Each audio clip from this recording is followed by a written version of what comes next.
Cette semaine, nous allons voir la maille serrée. Nous allons partir d'une chaînette de base de 5 mailles en l'air, comme nous avons vu la semaine dernière. Pour commencer à crocheter le rang, nous allons d'abord faire une première maille en l'air.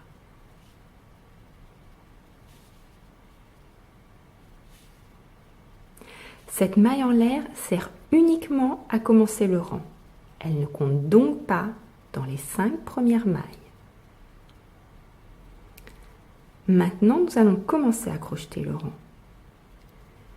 Nous allons donc commencer à piquer le crochet dans la deuxième maille à partir du crochet. Pas la première, la deuxième. On pique le crochet, puis on passe le crochet sous, puis sur le fil, comme pour faire les mailles en l'air. Là, vous avez 2 boucles. Vous passez à nouveau votre crochet sous, puis sur le fil, et vous ramenez le fil dans les 2 boucles. Vous avez fait votre première maille serrée. On pique le crochet dans la maille, on passe sous, puis sur le fil, on le ramène, 2 boucles. Sous, puis sur le fil, on le ramène dans les 2 boucles. Voilà. Dans la maille, sous puis sur le fil, on ramène. Sous puis sur le fil, on ramène dans les 2 boucles.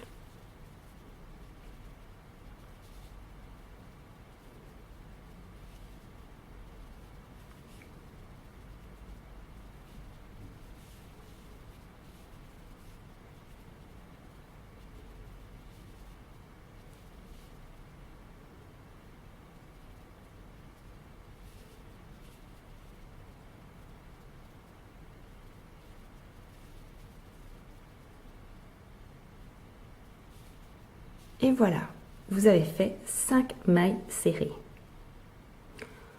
Lorsque l'on commence à crocheter un rang, sur un rang qui, comme ça, a déjà été commencé.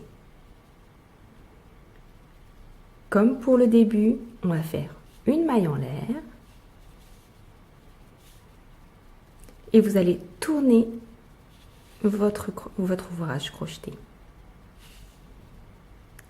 Et là, vous voyez que sur le dessus, ça forme comme des petits V.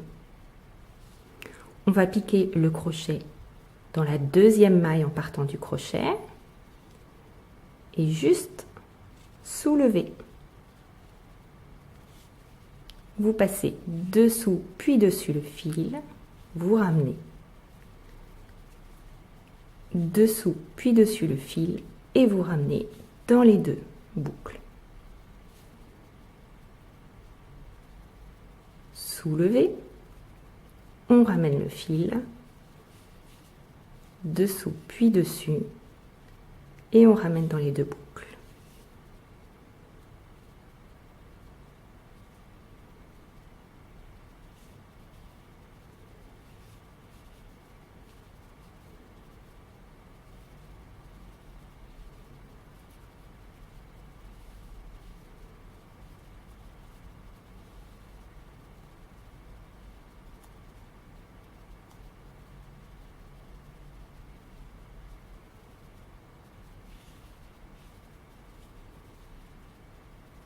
Et voilà, votre deuxième rang en maille serrée est fait.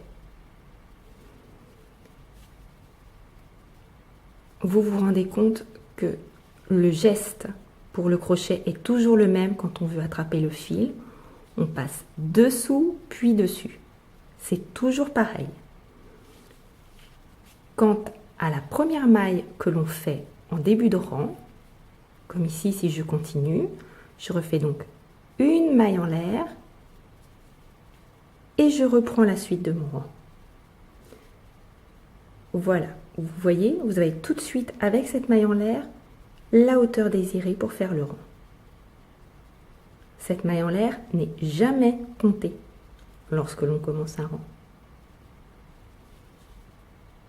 C'est tout pour cette semaine, j'espère avoir été claire. Sinon, n'hésitez pas à me contacter. À la semaine prochaine.